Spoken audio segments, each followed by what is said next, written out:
as the title says, this is all about how I got started into LaserDisc, why I collect them, and why should one collect LaserDiscs.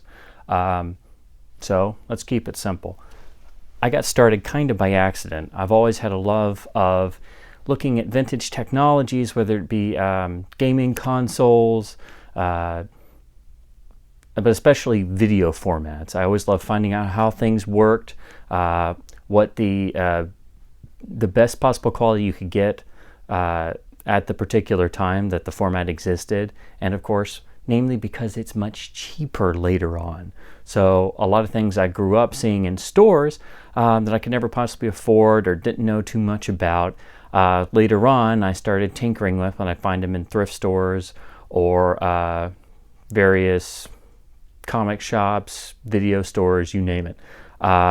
So I started with various video game consoles, and then I moved from VHS, like a lot of people, up to DVD, and then to Blu-ray and everything. But back when I was in college, I first started dabbling around with really learning how the various video formats worked, from different codecs to audio encoding and the different soundtrack types. And because I am a film historian and I like to learn how things work and how they're transferred from one venue to the other.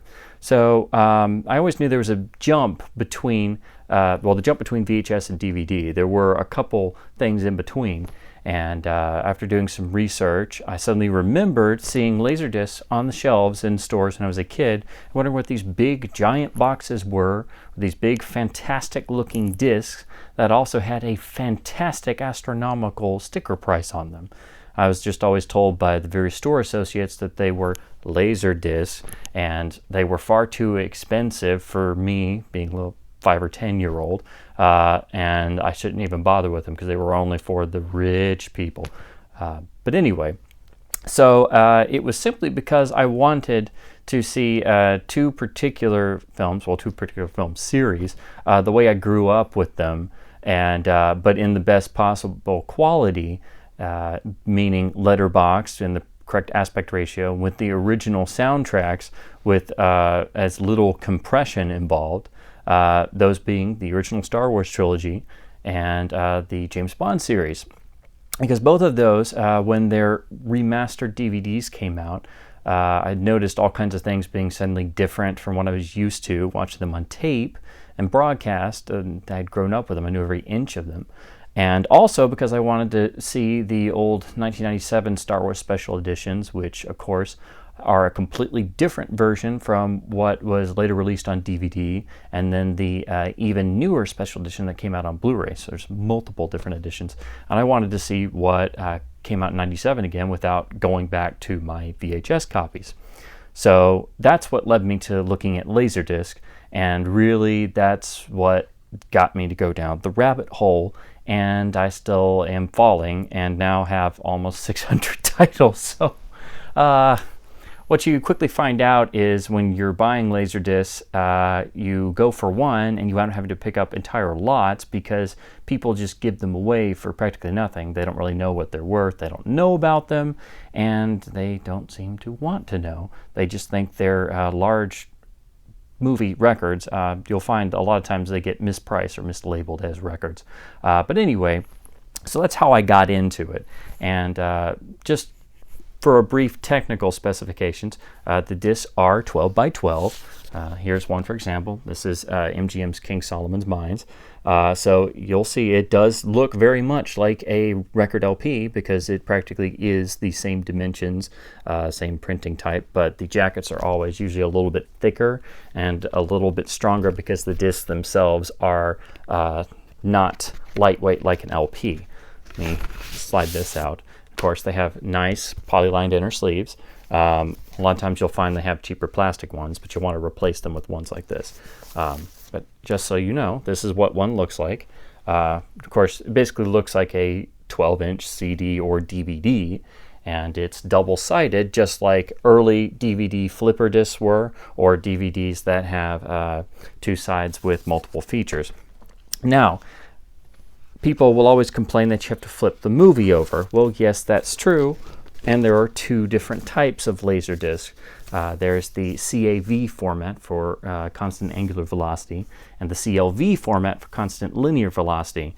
And I could get into a big scientific breakdown between the two, but essentially what it boils down to is CLV discs are usually more common. They hold about an hour per side, but they don't allow all of the trick play features of the CAV format. CAV discs can only hold about 30 minutes per side, but it does give you direct frame access, so you can do actual frame-by-frame motion in an extremely smooth manner. It's absolutely perfect. It's not smooth, it's perfect, because each individual frame is stored separately. So it's still used today by a lot of animation collectors who want to go and look at animated films, because it's a lot smoother than DVD, and even in a lot of cases in Blu-ray than going frame by frame. However, on later players, they instituted a digital field memory system that allows you to do the same thing on CLV discs, but it's nowhere near as smooth, and you'll have some noise generated by the player, but it is doable on later good players that have that feature. But CAV discs were eventually they were reserved for special editions, box sets, loaded with special features, so then you could slow down and go frame by frame on various action sequences or dancing numbers, whatever it may be, but it was reserved for the more hardcore collectors who wanted the best possible quality possible. And if you're curious about what they look like to the naked eye, is CAV really better in motion? When you've seen as many discs as I have, you can tell a difference. On a good CRT, or a good screen with scalers and everything, whatever you're doing, especially if you go from CLV to CAV and it's a really good transfer, yeah, you can tell a difference, but with a really good player, most of the time, you're not really going to notice much of a difference. It's only once you've seen a whole lot of LaserDisc, then you can kind of spot the difference between CLV and CAV. So don't feel bad that you have a CLV copy instead of the CAV version. You can eventually replace your CLV with the CAV, but only if it's something you're really into, or you really, really, really, really want the best quality possible. And then there are some cases where, the reissue was CLV only and it's a better transfer, so you'll want that one. So it's really, it just depends on the transfer. It's just like any release on any format. It depends on the transfer and how it was made. So the picture quality on a LaserDisc is, it's roughly about 420i. So, it's not quite what a DVD is, but it's pretty darn close, and especially since these were designed for CRTs in the time, in the 70s when LaserDisc originally came out. Of course, back then it was called DiscoVision. Of course, that title wouldn't last very long. But anyway, so it was designed for CRTs at the time. It's an analog video format, which means it is a composite video format. So you're stuck with composite video. Some players have S-video. You can use S-video.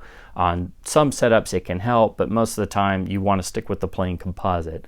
And I stick with CRTs for LaserDisc. A lot of people, there are people who invest in a lot of scaling equipment and hardware, and it can be done and it can look great. But the best bang for your buck is going to be getting the best CRT you can and getting the best player you can, because unlike digital formats where the player is pretty much just playing back the digital data, with LaserDisc, the better the hardware, better hardware is going to make a heck of a lot of difference, because I started with one player and then I realized that each player has its own quirks. It can have all kinds of one player can have CLV smear, one player can be prone to crosstalk. There's all kinds of little things that you have to look out for, because it is an analog format. It's not going to be 100% always pristine across the board like digital formats can be. So that aside, so picture quality 420i roughly, and of course the older transfers are not going to look as good as a newer transfer, because equipment got better, quality got better, quality control got better, and so roughly any of your discs from starting about the late 80s through the 90s, and the format it died in the late 90s. The last couple discs came out in 99, 2000 in both the US and Japan. So basically, the later your copy is going to be, the better the transfer is usually going to be. So basically, if you're getting a LaserDisc and it's from the late 80s onward, it's going to look really good, provided that the transfer was good and the element they had access to was good. And you're going to get roughly very close to an average DVD quality on an equivalent CRT if you're not going the route of using a scaler, a really good high quality external scaler. But ultimately, don't expect to be able to plug this straight into a flat screen or even a 4K television and have it look really great. You're going to have to do some work. That being said, a lot of 4K televisions, I've heard reports that some are having actual pretty decent comb filters put in. So if you work around with it, you can get a decent image, but it's going to be very similar to if you run your VCR right into your flat panel and right out of the right plugged in, looks pretty terrible. This won't be quite as bad, but you're going to experience many of the same problems. Now, onto the audio side. LaserDisc started out with analog tracks. I believe the correct term is FM modulated. So, they're pretty good, but they're also susceptible to noise. So that's why they started encoding them with the CX noise reduction system. So you'll see that moniker on a lot of players and discs and stuff. And once that's on there, that helps with the background noise. So basically, it's going to be equivalent to the basic VHS audio that you get out of your VCR before the advent of hi-fi VHS audio. So it's not bad. It's not the greatest either.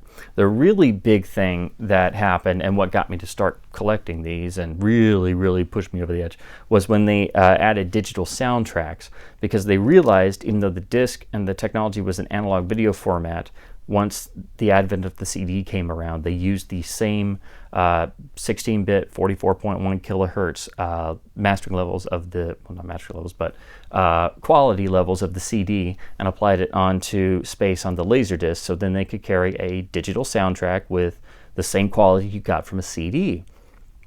And the great thing about that was, when studios would go and pull elements, or companies would pull elements for a transfer, they would transfer those tape materials or vault materials onto the LaserDisc transfer, and it would be done at full PCM quality without having any compression involved.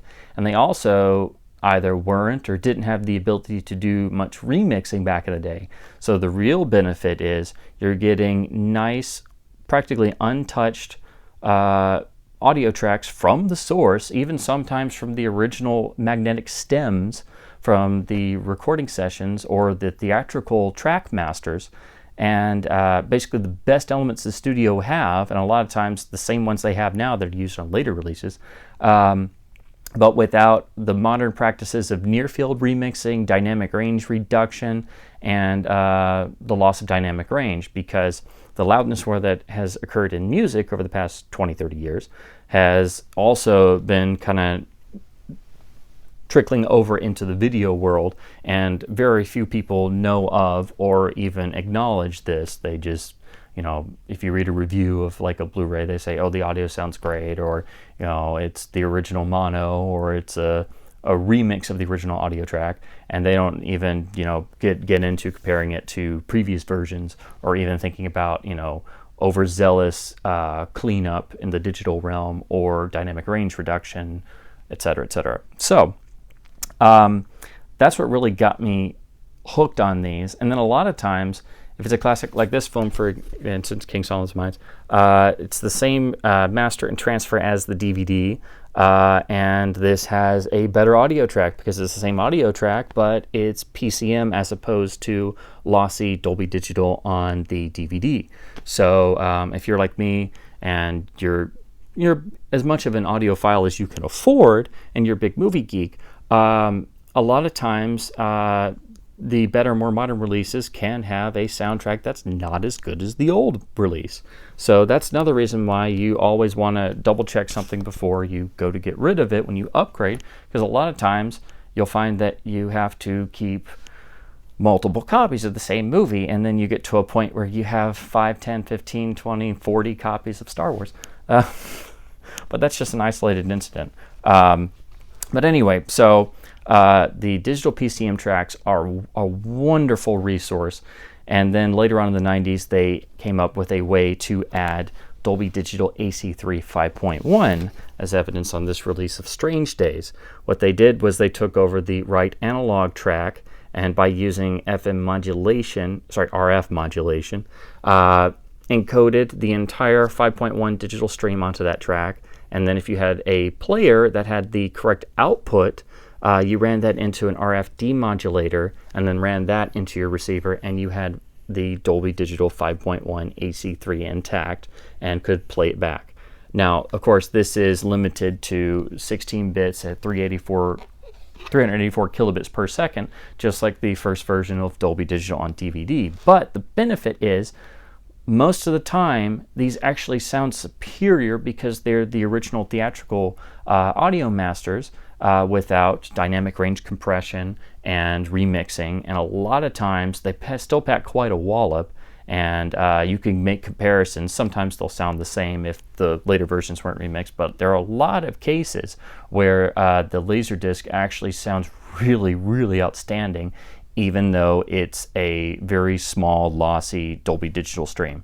But of course, that was still what was being played in theaters in the theatrical system when Dolby Digital premiered, and when it was used before the digital changeover, the Dolby Digital information on the 35mm film print roughly translates to 384 kilobits per second, so it's roughly the same. Now, they still would maintain the digital PCM tracks, so this release, for example, still has those, and it would be the same 2.0, but you'd still maintain surround by usage of the Dolby matrixing process, where you have to tell your receiver to matrix back out the center channel and the mono surround.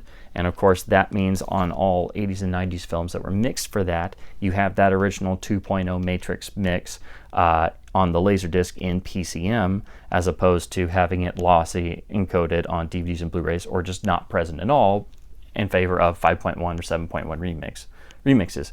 And as a big audio purist and a big purist for film in general, I can't stand it when they mess around with anything. I want to have it as it originally was. That's a big benefit for me, because the vast majority of releases do not have their original audio tracks, or they have very crummy versions of them. They're lossy encoded, and they just don't sound the same. They really don't. Especially when you go do an A/B comparison. And with decent speakers and a good receiver, or even on headphones, it can be pretty laughable at times. Sometimes it can be great. Sometimes it's fine. Sometimes I'm just too nitpicky. But there's a lot of times where it at least makes me feel better that I have way too many LaserDiscs. So that's Dolby Digital AC3. And then a year or so later, they invented a way to put DTS soundtracks on LaserDisc. Now, they didn't make as many because this was later on in the format. I believe this disc came from '97, but DTS took over the entire digital track and had a bit rate of roughly about 1536 kilobits per second, somewhere around there. Still 16-bit, but the difference in quality in terms of technical specs is massive in difference. And this is roughly the same that the early DTS DVDs had their bit rate set at before they were cut down practically in half after they'd been out about a year or so. But anyway, they work the exact same way, except you lose the digital tracks with the 2.0 matrix sound. You have DTS, and that goes right to your receiver. If your receiver can decode DTS, then you are good to go, and you don't need to worry about any type of decoder or anything, because they simply took over the digital tracks entirely. They maintain the analog tracks, which either have a mono fold down of the stereo mix, or just the stereo mix on the analog tracks, or if there was a commentary, they would put that on the analog tracks. So, but I think they made maybe about 100 DTS titles, if I remember correctly. It's not that many, and these are still highly prized on the collector's market. I only have 3 of them, but all 3 of these are fantastic, extremely robust, extremely dynamic, and give their Blu-ray counterparts a run for their money. And actually, I do prefer the 3 DTS titles I have to any other release, including the Blu-ray with the DTS HDMA. But I think that may be just a case where later releases, you know, they kind of get tamed down a little bit in the mastering stages, because a lot of discs today, they go through quality control processes where they're going to be, you know, spot checked to make sure they play back perfectly fine on everything from an iPhone to a sound bar to streaming services to you name it. So now with the lossless tracks on Blu-ray, that's not always a concern, but it can be. But if you put two things side by side and you level match them, you know, you put a LaserDisc and a Blu-ray side by side and you level match them and you just kind of go back and forth, you'll notice a little bit of variation. But with these DTS discs, like I said, I only have 3, but all 3 of them I kind of give the slight edge to. They sound fantastic. So if you ever find one of these, you know, just give it a spin, and because like I said, they're not very common. Now, that being said, the other thing about LaserDisc, as you're kind of already seeing, is that the packaging is much more extensive because you have a 12 by 12 frame, and then you could have things like nice glossy covers. You can't really see this, but this is a very glossy cardstock here, and then they use the original poster art, and of course it looks much more impressive than a DVD or a VHS cover. But then they could also have gatefolds like an LP and have everything from liner notes to production stills to some have letters from the director or producer. You know, it's much more of a you get a better connection to the film. Even if you realize you bought the movie and you don't even like it, you can still really appreciate the time and effort and care that went into it with such beautiful packaging. And of course, the back gives you more space for liner notes, special features, transfer notes, and all kinds of fun stuff. And then you get to the really interesting stuff, like all the wonderful box sets that came out. This is a classic LaserDisc title that most enthusiasts have or have multiple copies of. This is the special edition Terminator 2 box set. It's got a nice metal plate on it. When would you ever get that on a Blu-ray? This is a kind of a faux leather cover for this big box, and a beautiful custom spine, if you can really kind of see that there. But and then you slide it out, and it's got this beautiful glossy holder for the discs inside. Here you have one version of the Terminator, and then you have the other. But it's just absolutely beautiful. And then you slide the discs out, and they have their own customized jackets and sleeves. And of course, I mean, the artwork just really pops off because you have the same dimensions as an LP. And then you have chapter lists with all your chapter stops. And same here. And then it goes into the special features here. And then this release, I believe, like some others, has custom disc art labels. So you actually get customized disc labels for certain releases, and that just always gives it such an extra. It's like a garnish. You know, it's kind of cheesy and silly, but if you really got down to the nitty-gritty, but they just look so wonderful, and they carry the various sound format logos. And this was made by Pioneer, and it was a title mastered by THX, so they oversaw the mastering process. And it's just another thing on the packaging that really sells it. And a lot of people still collect LaserDiscs like they collect VHS tapes simply for the artwork and packaging. And in this era of everything being a Photoshop job of actor and actresses' heads and kind of a random title shoved somewhere, it does kind of, it's kind of a lost art, the art of video packaging. Even, you know, whether it be beta or VHS, you know. And then of course on certain boxes you get liner notes in this nice beautiful fold out information sheet. I think there's another panel here. Beautiful panel. Another listing of all of what's included in here. the additional sequence added in this version of T2 or documented. Just wonderful stuff. And of course, there are more elaborate box sets, less elaborate box sets. There's all kinds. Most box sets were typically just kind of a holder for various discs that couldn't fit in a standard sleeve. But anyhow, that's just an example of box sets. I'll get on to those in the collection video later on. I just wanted to kind of make this as a kind of an introduction and kind of explaining what they were. And you know, that LaserDisc is, it's an interesting thing. It just depends entirely on the element that was used, the transfer, how well it was done.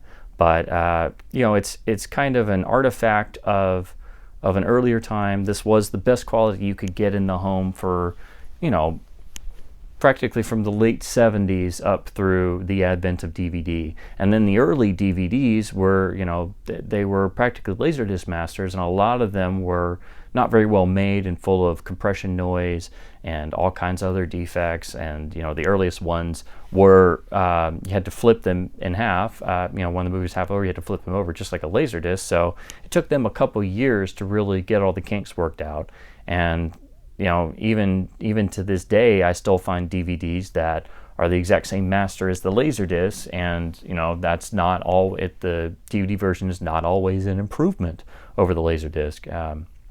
A lot of classic titles, it's still the same master. It's a standard definition master, and they just recycled it for the DVD, and it'll either be the same or slightly better because it's in component 480p, or it'll actually be worse because it shows up the defects of the older transfer, or it wasn't transferred very well, or it's compressed down, and then of course the audio will be compressed, so the LaserDisc has the same audio in PCM. So I've built up this collection. It really hasn't cost me a whole lot of money. I kind of started simply to find Star Wars and the Bond series the way I grew up with them, and to actually have them all letterboxed with the original soundtracks in PCM, because I was first researching the LaserDisc format, and I got really excited that you had CD quality audio on, later discs from the 80s and 90s and such. And it kind of just snowballed from there. I started buying Criterion titles. The Criterion collection actually started on LaserDisc, and kind of perfected the way they release classic titles, well, classic and current titles, starting with and of course pioneered the special edition with their releases of Citizen Kane and King Kong, creating the notion of the audio commentary and supplemental features. And of course these were more limited when they first started, but gradually progressed till they got to exactly what you expect and see on DVDs and Blu-ray releases in this day and era. So basically the whole modern concept of home video, the special edition, commentaries, special features, kind of started with them. And on LaserDisc culminated in releases like this. This is their 1996 deluxe CAV box set release of Terry Gilliam's Brazil. This is the first major release of his preferred final director's cut version. And this is packed with special features, talking about the extremely troubled production history of this film, and also includes the infamous Love Conquers All version, which is the 94-minute ultra cut down, happy ending, makes no sense studio edit that was so horrendously bad it was never actually released, and thank God it wasn't. But anyway, and this is an extremely thick box because it is CAV and packed with special features. So you get a beautiful insert with information about the film and transfer, but all printed on paperwork, just like the film. So just like the film, this Orwellian nightmare world, you can never get away from paperwork and more paperwork. But anyway, so this is what their deluxe releases eventually started looking like. And they're just works of art. It's really interesting to see what you could come up with in the video realm, even at this stage, in terms of trying to create a definitive film release. And as you can see, this thing is just jam-packed with this. I'm just trying to show you. This is in everyone's favorite, the lovely elephant condom sleeves. Yes, they are called that. I'm not making it up, but you get the idea. These are the really kind of cheapy plastic sleeves that get to kind of be annoying. I'm hoping one day I'm going to upgrade all of my inner sleeves, not because I'm persnickety or anything, but they do get tiresome over time. But anyway, so that's why this is a very thick, very sturdy reinforced box, because there's a ton of this in here. But you know, that's basically where the whole concepts that you take for granted in this day and age, that's exactly where they came from. So that's where Criterion got started. And you know, so it's an interesting hobby. It's an interesting format. Once you start digging around in it, you're gonna get either very interested very quick, or you'll find it's just not for you. And none of this stuff should be expensive. You're gonna have people who are gonna try to charge you more because it's rare, or they don't make this stuff anymore and it's harder to come by. But you know, if you want to do your detective work and you want to do some research, you know, as long as you get a good player and you know you see what works best for you, you know, just give it a chance. And always check out the LaserDisc database, lddb.com. You can find out information about practically any release worldwide, what soundtrack it carries, see disc art, runtime, look at different versions, find out which one is letterbox, which one is pan and scan, you know, what's the original aspect ratio, you know, all the technical information you want to find, and copies for sale. And it's free to make an account and start a collection or a wish list, and that's the easiest way to keep track of your collection and what you want to find. And you know, if you suddenly come across a movie you want to see what LaserDisc version it has, you can just look it up on there. And then also check out the LaserDisc Forever Facebook page. That is probably the other ultimate resource for LaserDisc. Tons of wonderful people on there, great tidbits of information every day, and lots of group sales. So once I joined up there a couple years ago, I started buying way too many discs again, because between fans, it's very helpful, and it's much nicer than rolling the dice on eBay. And you get all kinds of wonderful items through the magic power of Facebook groups. So check out the LDF page. And you know, I hope this helps. I hope this gives you an idea what these magic shiny 12-inch video discs are like and what they're all about, especially what they're about in 2018, and why you might want to look into collecting some of them, because a lot of times studios, when they reissue stuff or they release stuff, they don't always do a lot of detective work, and stuff can go pretty wrong or sometimes horribly wrong, and sometimes you have to go back quite a ways to actually get something the way it originally was supposed to be. Now, it's always interesting to see what you're going to get with a LaserDisc. You never know what the transfer is going to be like. You're never going to know what they pulled off the shelf, because back in that time, it was before the advent of digital tools and remastering and restoration and video work. So pretty much what you took off the shelf is what you were going to get on a disc, provided that it was properly transferred. So it's always interesting to pop in, especially on classic films, and see, you know, it was directly sourced from a film print or a fine grain master or a nitrate source or a you know, some type of alternative to what's on later releases that are perhaps more cleaned up, but in ways that pristine quality on newer releases isn't quite the same as what the original source was.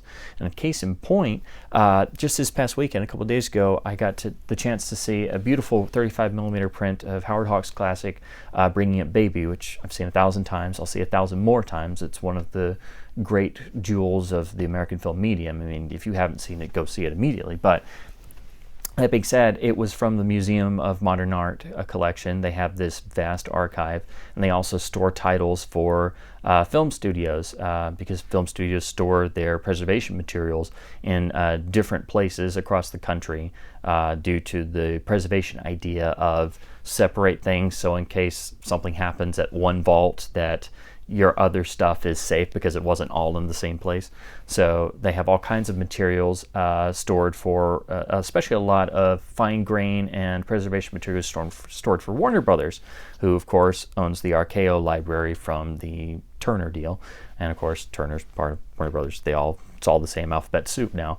But anyway, so I have the later released LaserDisc. Actually, I think it's right down here. Well, it was. Oh, wait a minute.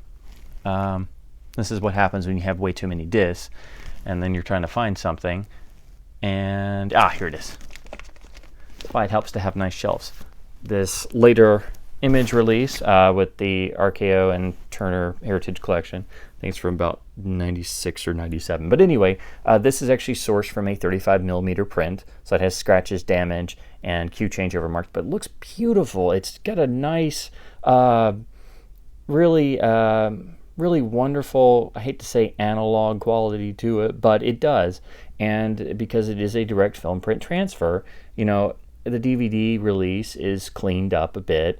It may even be the same element, but it doesn't quite have the same luster that I get when I watch this, especially on my CRT and my good player. And I love the way that this transfer is.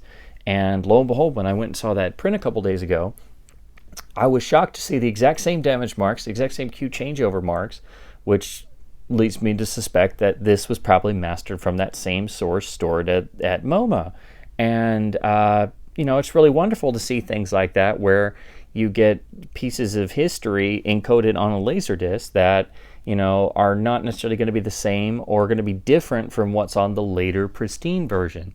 So that's part of the fun of doing detective work with physical older video releases. You get to see all kinds of differentiations, whether it's color timing or different aspect ratio, or you know, an older transfer that was the best they could do back then, you know, compared to what they could do now. So that's just an interesting tidbit that just happened to me, just as a side note. So of course I'm kind of the type of person that stuff appeals to me, and I like doing detective work with anything film related because that's the way my head works, and then I fill my head up with all this stuff. But anyhow, I hope you enjoyed this. Be sure and check out the LDDB and LaserDisc Forever page on Facebook, and hope you come back for the collection video. I'm going to do that in a couple parts, so it's not a couple hundred discs all at once, and then I'll talk about some transfers and you know, some of the video history of some of these that have a more tumultuous one, shall we say. And thanks very much for watching, and hope this helps some of you guys